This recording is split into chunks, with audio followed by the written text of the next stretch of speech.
Hi everyone, and welcome to the Coffee House Block of the Month.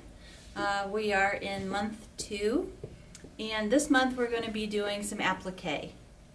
So all of the orange peel blocks are going to be done this month. There are going to be 48 of them, and as you can see here in the instructions, it gives you the color chart, which you'll follow our color chart that I gave with block number 1. And so we have a background fabric, we have fabric 2, fabric 3, and fabric 4. And we are going to be cutting the orange peels from the 3 magenta colors. And we're going to be cutting squares, 6.5-inch squares from the background fabric. And so when we get done, we'll have blocks similar to this down here in the bottom. And so from each fabric, they tell you the number of blocks that you need to do. And so this month, I'm not giving you a big sheet of instructions for you to follow. It's basically applique, but I am going to give you a couple of different ways to do applique for the block, and hopefully you learn a little something about applique. With the pattern, you're going to get a template sheet. This is the size of the orange peel, and we want it to be exactly this size so that it fits in the 6.5-inch block. And so I'm going to give you a couple of different ways to trace this out, and I'm also going to show you how I do machine applique. So of course you can choose to do whatever type of applique you like to do. If you like to do it by hand, you can stitch them all down by hand. If you want to do it by machine, you can stitch it by machine. So whichever way you prefer, and I'm going to show you a couple of different ways to adhere the orange peel to the background block. So let's get started with that. Okay, so here we are ready to talk about applique.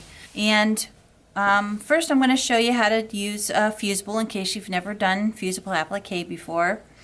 You can use a paperback fusible web like Apple Web Plus.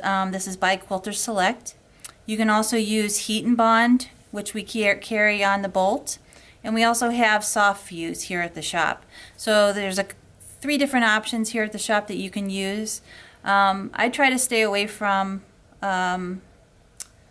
Steam 2. I think it's a little too gummy for when you do your machine applique. So I prefer these 3 that we carry here in the store. And so what you're going to do is you're going to take your template that comes with your pattern, and you're going to lay it out, and you're going to copy it 48 times onto your the paper side of your fusible. So the other side, of course, is rough, and you can feel the glue that's on that side. So on the paper side, you're going to trace your template, and like I said, we need 48 of them if you're going to do the fusible method. And then we're going to rough cut them out like this.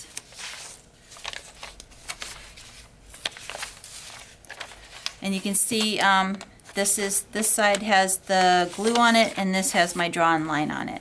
So I know that the side with my drawn line is going to be up, and I'm going to put the back side of my fabric. I'm going to lay the right side down because we want to fuse this to the back side of the fabric. And we're going to just take an iron, and we're going to press the fusible onto the back side of the fabric, and you're going to do this with each one of your shapes. And the reason we don't cut on the line is so that when we do cut out our shape, we have glue all the way to the edge. So it's really important to, rough cut your shape out, and then once it's fused on here, which is, it's on there now, it's not moving, you can cut directly on the line. And you want to cut as smooth as possible. So you take your scissors, cut it out on the line, and then you will have, you know, a shape like this. This is the size of our piece here. And then you're going to take your shape and you're going to take your background squares and you're going to line them up. And you really want to make sure that you have all the points lined up on the background square. So the points of your orange peel and points of your background square are all lined up. And you want to make sure that you have, it's probably about 1/4 of an inch or so here, and that's so that you can, when you sew the seam together, that they're going to kind of fit together snugly in the quilt. And so you would take an iron and you would fuse this down, fuse it in place. And now it would be ready to blanket stitch, satin stitch, straight stitch it if you want to. And you would just go around the edges here, and I'm going to show you how to do that in a little bit. But that's basically, that's the easiest method, is the fusible applique. And now I'm going to show you the other method for applique. So the other method for applique that I wanted to share with you today is called the starch method. And we're going to use heat-resistant template plastic that I carry here at the shop. And it is, like it says, you can hit it with the iron and it's not going to melt. And what you do is you're going to take your template and you're going to trace it out on the plastic template sheet. I like to use a Sharpie when I'm working with the plastic template. It just it's easier than trying to see a pencil line. So you're going to trace it and then you're going to cut them out, and they're going to kind of look like this. Hopefully you can see the orange dots there in order to kind of, it's a little hard to see the plastic on the camera. But once you have your shape cut out like this, you're going to make sure that you cut it as smooth as possible when you do cut it. And if you have any rough edges, you can take an emery board and kind of smooth them out, because we're going to do the starch method and you need a smooth edge to get a nice crisp template piece. So I'm going to take each of my fabrics, and for each color of this magenta that we're going to use here, it tells you how many you need to make. And so, you know, block I has 8, block J has 16, and block K has 24 of those. So it's 48 total. And what we're going to do is we're going to trace on our fabric with a chalk wheel, or maybe a white pencil is going to probably show up the best. But we're going to trace around it.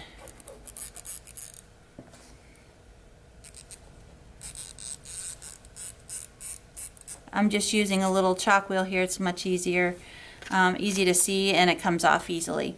So here I've already rough cut this piece. You know, if you were using your fabric, you of course would cut it out like this, and you want to try and space them out just a little bit from each other, maybe 1/4 of an inch or so. And you want to just kind of rough cut around that line too. So then you're going to take your template and you're going to lay it in the center of it, and you're going to get yourself a little cup and some best press or some kind of starch. If you have spray starch, you can just keep spraying the starch until it kind of fills up the cup right here. And then you're going to need a paintbrush or a Q-tip, and you're going to be dipping it into the starch. So if I put a little bit of starch in my cup, I'm going to dip my brush in there. I'm going to grab my iron. Okay, so now we're going to take the starch that's in our cup, and we're going to dip our brush in, or our Q-tip, and we're going to paint around the edge. Get that wet with starch. And then we're going to take our iron and we're going to basically roll the edge up over the plastic template like this. And you just kind of work your way around.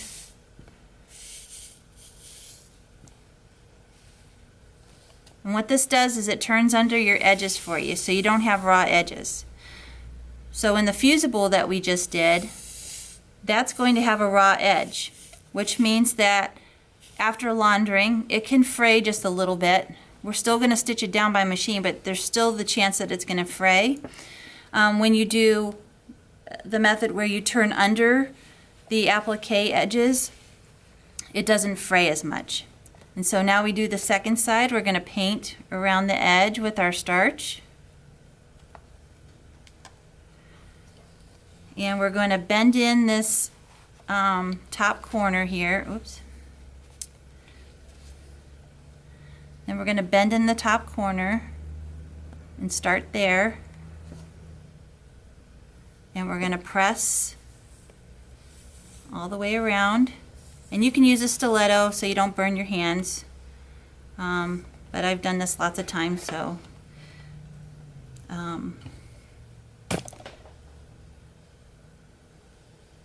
so I kind of know how close I can get with the iron. But you want to make sure that it totally dries, the starch does, so that it really stays and holds that shape.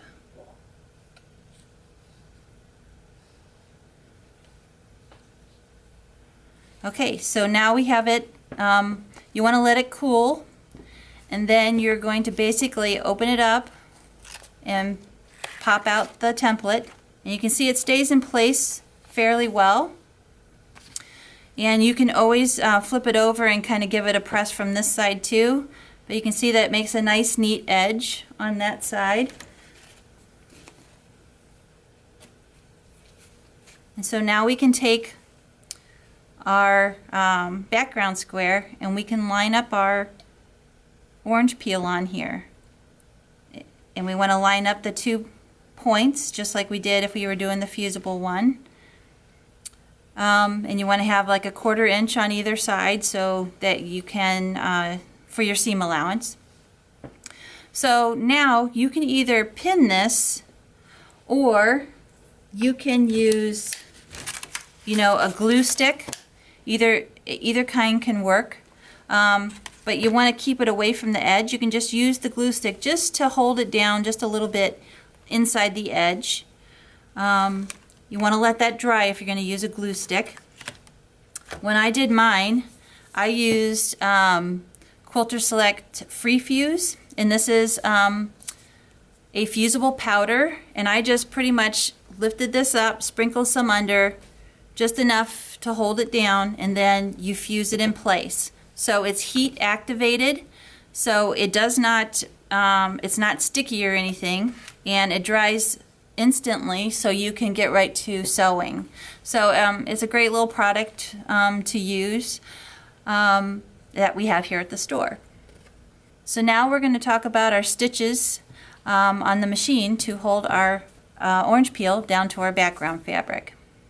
Okay, so now we're ready to stitch around the applique shape, and you can use a blanket stitch, a satin stitch, or a straight stitch, whichever you prefer. But before you get ready to do any stitching, you want to make sure that you have a stabilizer underneath your piece. So I cut a bunch of 6.5 inch tearaway stabilizer squares and put them under each one of my blocks. What this does is it helps your stitches lay nice and flat when you're stitching around your applique shape. If you've ever done a zigzag around something and you didn't have a stabilizer under it, you know how it will crunch up the applique shape. So you always want to use a stabilizer. You can use, we have Stiffy here at the store. That is the stabilizer that's on the bolt. You can buy it by the yard. It's very inexpensive. Or you can buy it by the roll. Embellish makes one that is a bold, it's a fusible tearaway stabilizer. So you can, it does a light fuse on there, and then you can tear away the excess afterwards. And it's really important to tear away the excess and not leave it in the quilt. And I'll show you how to do that too. So whenever you do an applique shape, you want to match your thread to the applique shape, not to the background color. And this is so that your stitches blend in and so that they're not visible. So of course you'd want to use some type of magenta color when you do the 3 different shades that we have of fabric that we have. Today I'm going to use white thread so you can see my stitches. And so I'm going to show you how to do the blanket stitch, and I'm going to do it on my Janome M7, and I'm going to use stitch number 6 in my applique blanket stitch. Those are my choices. I have lots of choices to choose from there, but I'm going to use my F foot, and what's nice about this foot is that it has a little red triangle on it, and it also has a little slit. And what you're going to do for the blanket stitch is you're going to follow this little slit. It has to be on the edge of your applique shape the entire time so that the blanket stitch doesn't go off of your applique shape. So that is real important to pay attention to when you're doing that. And so I snap the foot on. And I'm going to start not at the very tip of the applique shape, but I'm going to start down about 2 stitches away from the beginning here, so that when I go around the corner I'll take 2 more stitches and then I can do a back stitch and it's going to blend in nicely. So we're going to start. I'm going to drop my presser foot and make sure that my the slit in my F foot is right on the edge of the applique shape. And I'm going to get my thread out of the way here. And I'm just going to stitch around. And you really want to have that edge to go right where that slit is, so that all you see are the little stitches that come around and kind of hug the applique shape.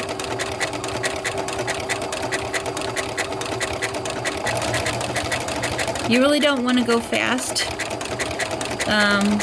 with an applique shape like this, because you really want to be able to pivot and make sure that you're right on the edge.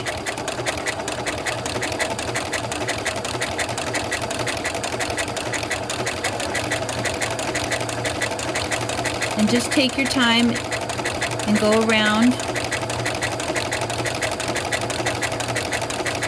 So when we get down here to the corner, we're going to do a big pivot.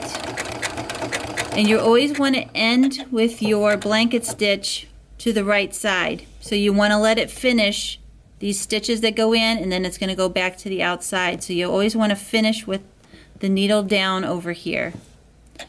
And so we're getting close to the edge here, a couple more stitches.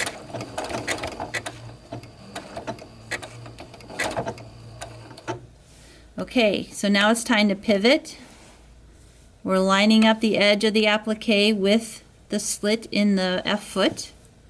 And we're going to go right over that edge there, and that's going to hold down that corner nicely for us. And we're going to keep going around to the other side.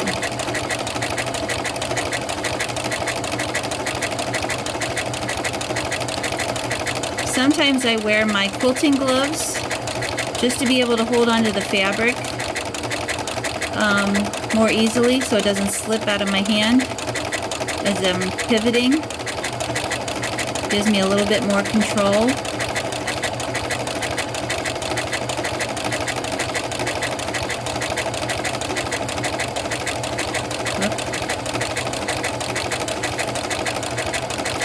So if you mess up your stitches, that is the reason why you want to use a matching thread color to your applique shape, because you will not see any stitches that are messed up. Maybe I went in a little too far. So we got one more stitch here. We're at the corner, so we're going to pivot. We're going to line up. We got a couple stitches here and we're getting close to the last one. So I'm going to hit the lock stitch on my machine. It's going to finish that stitch and cut my threads. So I guess I could have gone one more stitch there, but actually it looks pretty good. So now you have, now we're going to take the stabilizer off, and I'm going to show you how to do that. Okay, so now we're ready to take the tearaway stabilizer off. And so what you want to do is you want to actually tear into it like this. And it basically will just tear away from the stitches. You just kind of do like a folding kind of technique there. Going around. Get this started. It tears nicely. This is, I use the Stiffy brand to do these blocks. And so we want to tear all the outer pieces off first. Okay, so now we still have stabilizer on the inside.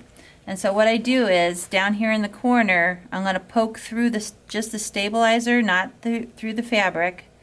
And you can kind of see maybe you can see the seam ripper.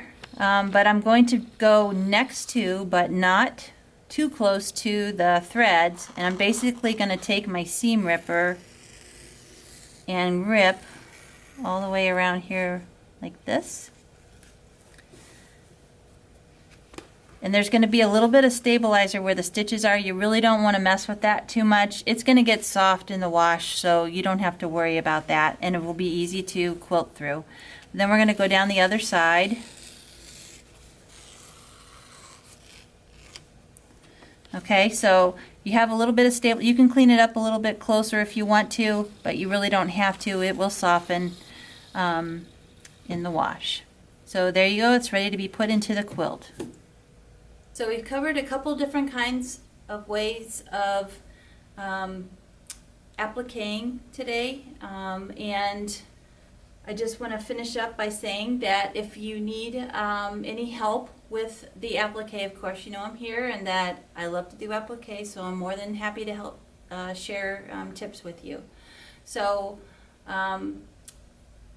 Friday, today's the day to pick up your block. If you can't pick them up today, of course you can pick them up next week. That's just fine. And like I said, if you need any help, I'm here at the shop. So that's all we have for today. We'll see you again next month for Coffee House Block of the Month.